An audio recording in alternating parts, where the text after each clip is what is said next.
A big challenge in today's world is staying present. Distraction, temptation, and stress has our focus anywhere but where it should be. I recently held a workshop for children ages 10 to 13. The focus was communication and self-expression. Communication and presence in the modern world can be challenging for adults.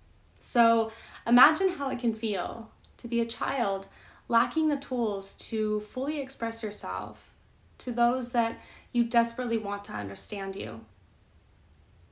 With everyone attached to a phone or computer, with social media and school bullying at an all-time high, and with communication avenues changing, I feel the children may be stuck in a whirlwind of communication confusion, and that this could be fueling anxiety and even depression.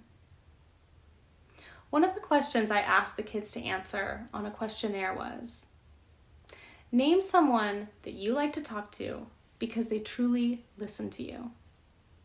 A few put a friend, one put her cat, and a few put their mom. But I was surprised at how many children had a hard time coming up with someone.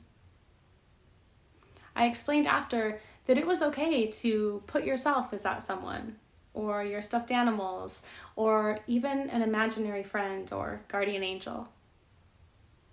I also told them writing was great for self-expression as well, as it enables us to get thoughts and emotions out of our heads and off of our hearts.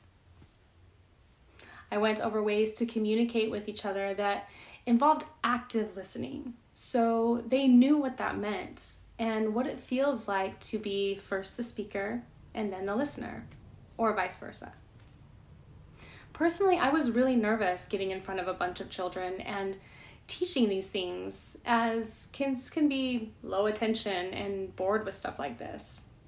But I was pleasantly surprised at how receptive they were and how they wanted to do more things like this again. I could see how sharing and being heard in a focused environment was making them feel safe and relaxed.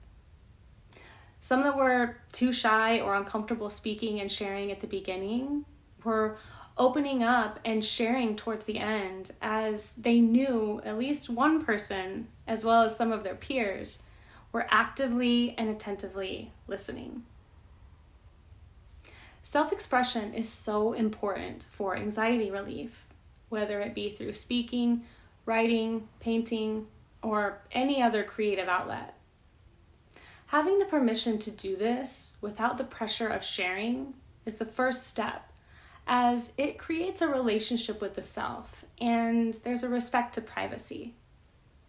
Knowing that you can share and have someone truly listen or respond to your creativity and your thoughts and ideas without judgment is even more powerful when it comes to that release of anxiety or nervousness.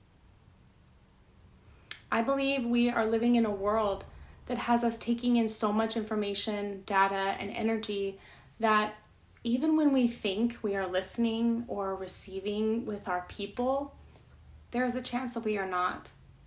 We are not as engaged and connected to the people around us as we think anymore, as we are too connected or distracted by our phones, computer, our work, or our stress.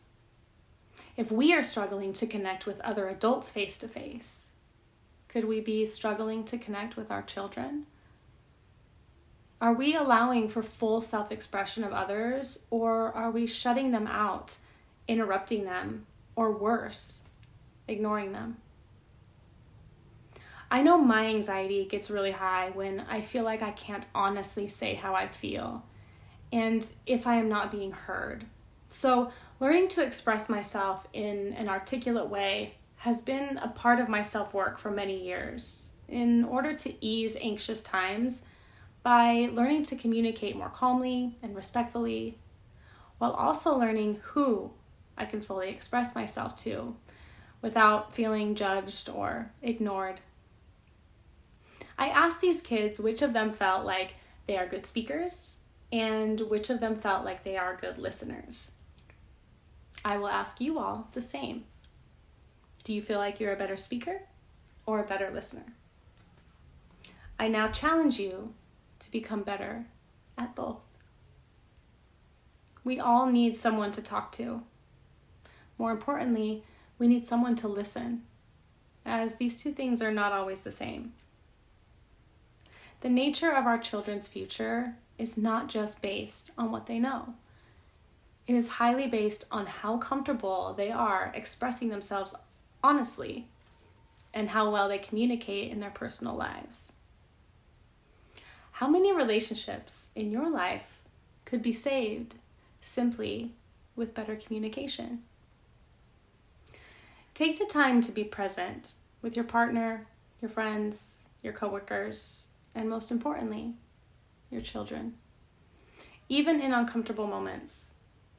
This awareness of how present and engaged you are or are not can be a very powerful change in someone's life, if not your own. Thank you for listening. Be kind to yourself today. Want to listen to my longer form podcast? Find the Mindful Guidance Podcast with Michela, that's me, on Spotify and Apple.